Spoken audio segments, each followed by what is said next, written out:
Taipei, Taiwan news. Most people do not think twice when they go online to book a flight. They scroll down the menu until they find the name of the place where they live and then off they go. The Chinese Communist Party, CCP, clearly has a lot more time on their hands than the rest of us. Because it appears that they have been studying these drop-down menus in some detail and as a result have been threatening no fewer than 44 different airlines over the names they have been using for different countries. All too often in the past, the international community has rolled over and fallen in line with the Communist Party's demands. But it seems on this issue, they have decided to make a stand. And the demands made by the Communist Party authorities that airlines stop using the names Hong Kong, Macau, and Taiwan have been condemned across the globe. International condemnation. Australia's Foreign Minister, Julie Bishop, issued a strongly worded statement in response to their national carrier Qantas receiving a demand. The terms that private companies choose to list destinations are a matter for them, she said to the Sydney Morning Herald. There should be no pressure from governments, whether ours or others, that threatens the ordinary operations of business. She is of course absolutely right. But the Chinese regime is no ordinary government and the concept of businesses operating independently from state interference is an alien one to them. Even more damning was the response of the U.S. government. White House spokesperson Sarah Sanders released another powerful statement over the weekend. She said, "This is Orwellian nonsense and part of a growing trend by the Chinese Communist Party to impose its political views on American citizens and private companies." She went on to say that the U.S. President will stand up for Americans resisting efforts by the Chinese Communist Party to impose Chinese political correctness on American companies and citizens. And she ended with a request from the U.S.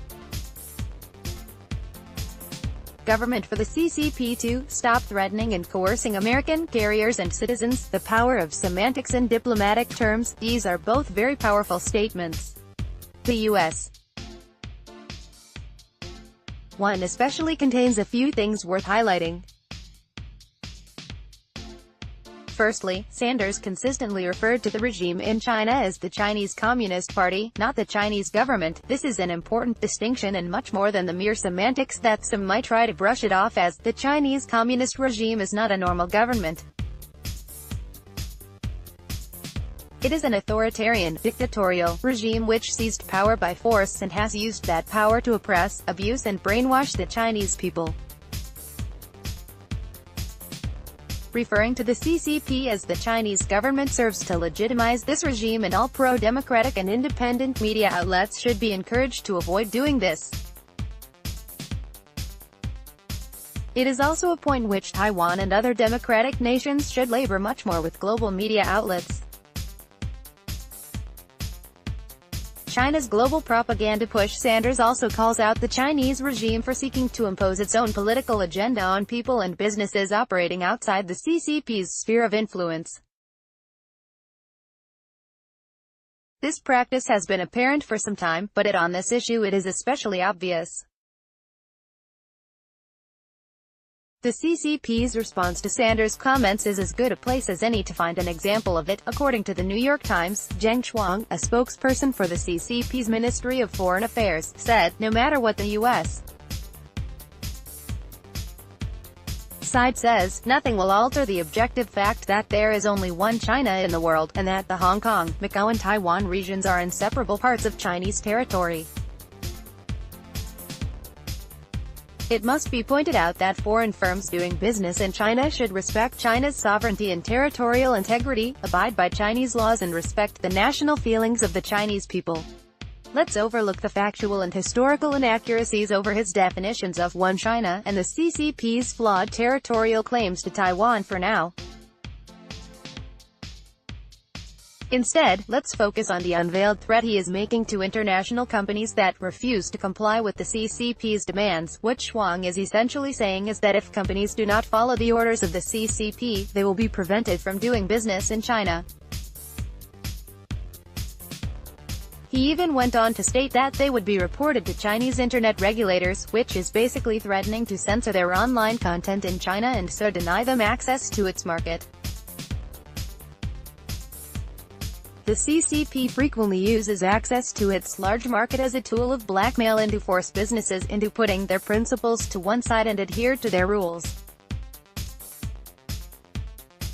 The recent capitulation of the Marriott hotel chain to demands to change Taiwan is listed on their website as just one of many recent examples of this working. This practice of economic bullying is one that the CCP has regularly used against Taiwan and other Southeast Asian nations. But using it against international businesses in Western nations is a more recent phenomenon. Will the global pushback extend from words into actions? The pushback from the governments of both the USA and Australia is extremely welcome. It must now be hoped that their words will be followed up by actions. It is important that international airlines, and other businesses, do not kowtow to the demands of the communist regime in China. Several already have. The rest have seen the CCP extend the deadline to make their required changes. It remains to be seen which comply, and what happens to those that do not. China is also pressuring the International Air Transport Association on this matter too, and if they cave, all airlines will swiftly follow. If there are consequences emanating from this stance from China, then their home governments should be backing them up on this and raising the issue with both the CCP directly and the relevant international organizations. Whether they are willing to take this stance remains to be seen. Perhaps the most likely outcome is a compromise along the lines of that taken by the Man Booker Prize, which backtracked on its decision to list Taiwanese writer Wu Mingyi as being of Chinese nationality and instead chose to change its whole long list to show the country or territory they are from instead. While this is a bit of a cop-out, it is still better than falling in line with the demands of the CCP. The long-term implications of allowing the Chinese Communist regime to assert its own political agenda on the wider world could be profound. Not only does it risk entrenching communism in China for many more generations, when global efforts should be focused on ridding the scourge of communism from one of the world's biggest countries. It also risks boosting other authoritarian regimes around the world, many of whom the CCP helped to prop up. If China is allowed to spread its message further afield, it will become an increasingly credible threat to democracy and freedom across the globe. This is a threat which has implications for everyone. The biggest threat is still probably reserved for Taiwan, though.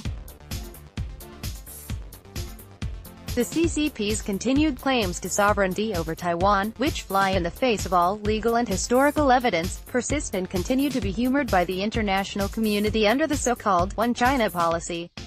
The continued omission of Taiwan from the World Health Assembly at the behest of China is just one recent example of this. This latest issue over airline drop-down menus might seem like a petty dispute and a storm in a teacup. But it is symbolic of a much broader issue, one which is of vital importance to Taiwan, and it is one that China cannot be allowed to win.